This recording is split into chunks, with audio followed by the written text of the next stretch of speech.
Dimulai sekarang. Iya, ayo. Boleh. Boleh. Oke.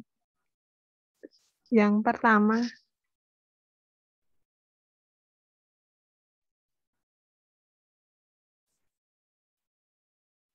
Langsung baca ya? Iya.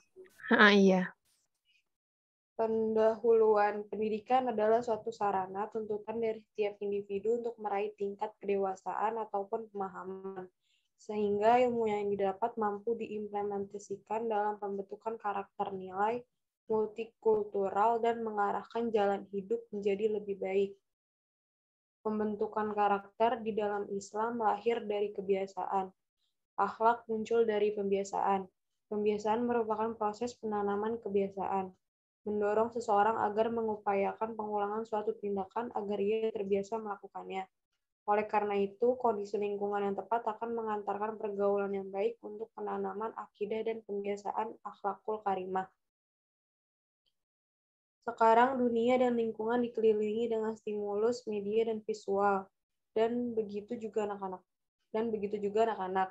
Mereka adalah bagian dari generasi digital. Sebagai bagian dari generasi digital natif, anak-anak Muslim berinteraksi di media sosial sebagai ruang yang mereka kuasai. Tantangan hidup dihadapi dengan penuh ekspresif, cepat, interaktif, dan kolaboratif. Bahkan eksistensi di ruang maya menjadi hal yang penting.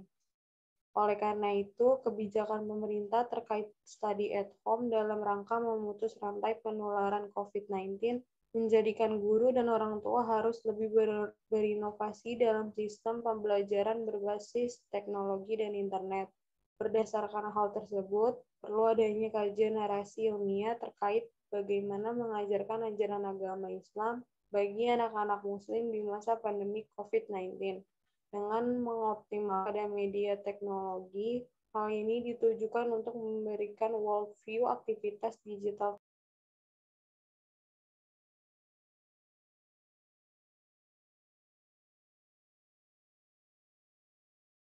skripsi dalam bentuk konstruksi pengajaran agama di tengah pandemi COVID-19 bagi anak-anak.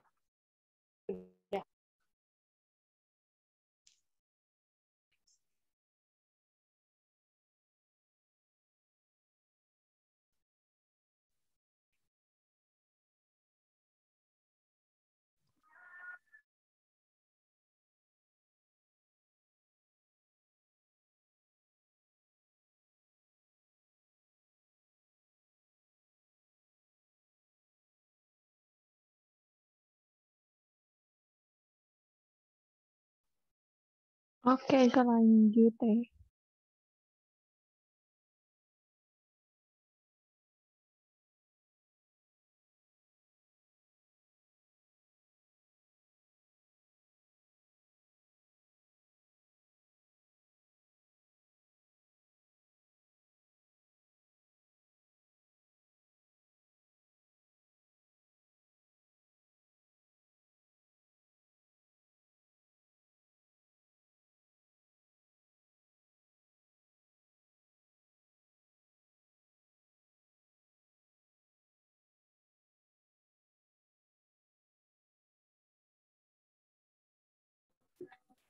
Oke, selanjutnya hasil dan temuan.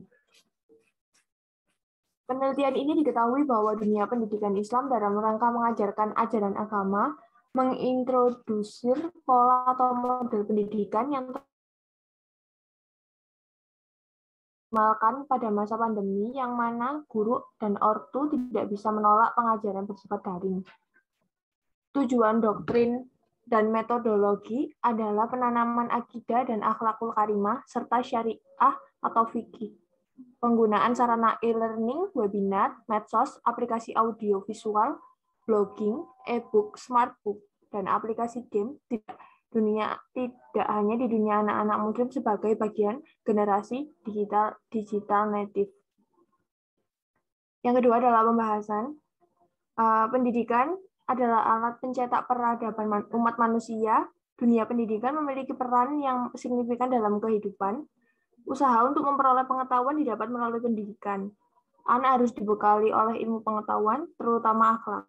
Tujuannya adalah pendidikan nasional untuk menjadi insan yang kamil, bermoral, berbudi pekerti luhur, berakhlakul karimah. Dan implementasi tujuan tidak hanya agar anak mengerti, tapi juga menerapkan pada kehidupan sehari-hari. Sudah. Pengajaran agama merupakan bagian terpenting di dalam proses pendidikan. Pendidikan dalam bahasa Arab sering disebut dengan tarbiyah wa ta'lim, dan pendidikan Islam disebut sebagai tarbiyah Islamiyah. Mentransfer ilmu agama itu tidak dapat dilakukan sembarangan. Ada dua pokok yang harus dikuasai seorang pendidik, diantaranya yaitu menguasai materi atau bahan ajar yang akan diajarkan, dan menguasai metodologi atau cara untuk mengajarkannya. Pendidikan agama merupakan usaha bimbingan dan usaha terhadap anak agar kelak setelah selesai pendidikannya dapat memahami dan mengamalkan ajaran Islam serta menjadikannya pandangan hidup. Tugas pendidikan agama Islam adalah dalam rangka membantu mengembangkan potensi anak muslim agar sejalan dengan fitrah yang dibawa sejak lahir, yakni kecenderungan manusia untuk berbuat hal berupa kebaikan dan kebajikan. Agama bagi anak-anak. Secara psikologis, agama sangat diperlukan oleh tiap-tiap individu dalam kehidupannya masing-masing. Pendidikan dan pengalaman yang dilalui anak-anak sangat menentukan perkembangan agama anak dari usia 0 sampai 12 tahun. Sifat agama pada diri anak-anak yakni tidak mendalam, egosentris, antropomorfis, eksperimental, ucapan dalam praktik, dan suka meniru atau imitatif. Berdasarkan hal tersebut, dapat disimpulkan bahwa agama bagi anak-anak sangat ditentukan oleh lingkungan rumah, sekolah, dan masyarakat. Menurut Quraisy Shihab, ada beberapa hal yang perlu diperhatikan guru dan orang tua dalam memahami agama bagi anak-anak. Yang pertama, 1. Memahami pertanyaan dan meluruskannya jika terdapat kekeliruan. Yang kedua, menyesuaikan kemampuan mereka sebelum memberikan pemahaman agama terhadapnya. Yang ketiga, memperhatikan kalimat yang digunakan dalam memberi pemahaman agama terhadap anak-anak. Yang keempat, guru dan orang tua seharusnya dapat memperoleh kepercayaan dan kekaguman anak. Agama yang dipahami anak-anak boleh jadi tidak memuaskan bagi orang dewasa, tapi membuat anak paham.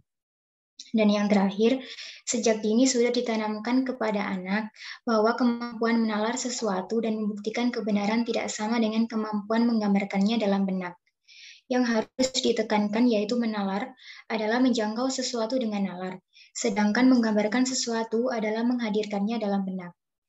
Membangun sisi spiritual anak merupakan hal yang tidak bisa dipandang sederhana. Kompleksitas dan spiritualisme anak merupakan hal yang perlu menjadi perhatian utama. Karena dengan pondasi religius yang kuat akan memberi pengaruh yang besar bagi anak-anak dalam menjalani kehidupan yang baik atau positif. Sudah.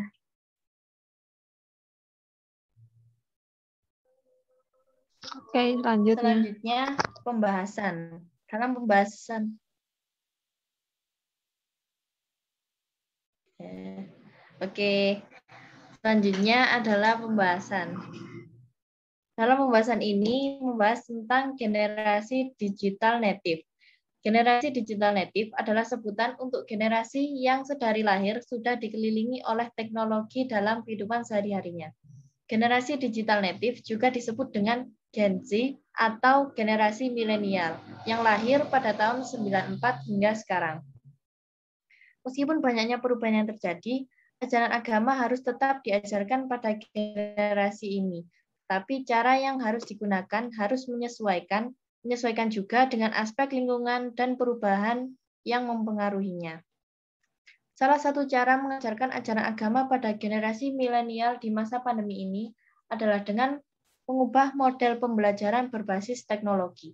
Tujuannya adalah untuk menghasilkan perubahan anak yang berperilaku, berprinsip pada tujuan yang jelas, penekanan dalam hal positif, pembelajaran yang mudah, dan penilaian pada perubahan sikap. Dengan pembelajaran berbasis teknologi ini, sangat efektif sesuai zaman dalam rangka menjadi individu yang religius dengan cara aman dan tidak menghilangkan kewajiban protokol kesehatan dalam pendidikan di masa pandemi saat ini. Cara pembelajaran yang dapat dilakukan berbasis teknologi saat pandemi ini beragam, dapat didukung melalui informasi visual, audio, literasi media, literasi komunikasi, dan media interaktif. Sarana dan cara pengajaran yang cocok diaplikasikan di masa pandemi saat ini adalah e-learning dan webinar, media sosial, aplikasi audiovisual, blogging, e-book, dan buku pintar. Guru dan orang tua juga harus menyesuaikan atau adaptif dalam perubahan zaman di masa ini. Mereka juga harus memberi rasa aman bagi anak-anak untuk belajar agama di masa pandemi. Zaman berubah, pengajaran agama tidak bisa dipaksakan dengan ceramah saja. Proses pembelajaran daring di rumah tidak akan menghilangkan pembelajaran layaknya di sekolah. Sudah. Oke, selanjutnya. Jadi kesimpulan dari semuanya adalah untuk mengajarkan doktrin ajaran Islam untuk generasi Muslim di masa pandemi ini bisa dapat dilakukan.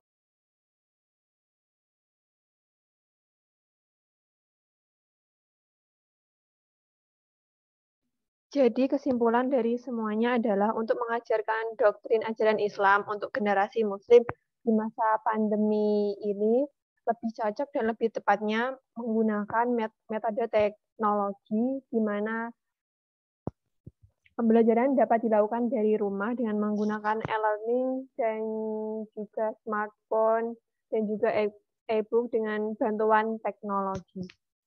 Di mana mau tidak mau guru, orang tua maupun murid harus melakukan hal tersebut. Terima kasih.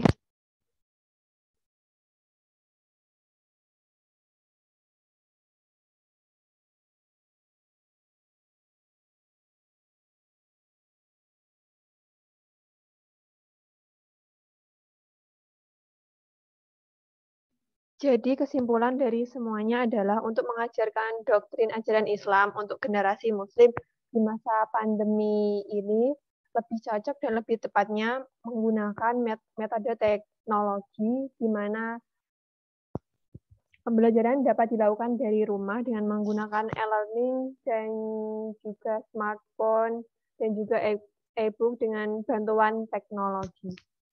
Di mana mau tidak mau guru, orang tua maupun murid harus melakukan hal tersebut. Terima kasih.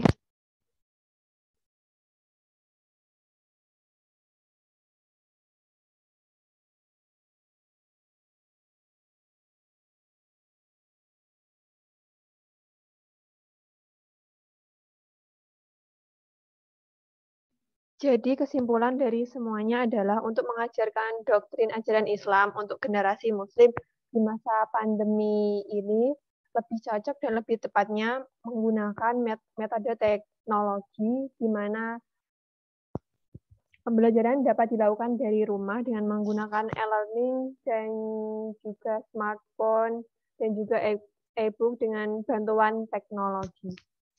Di mana mau tidak mau guru, orang tua maupun murid harus melakukan hal tersebut. Terima kasih.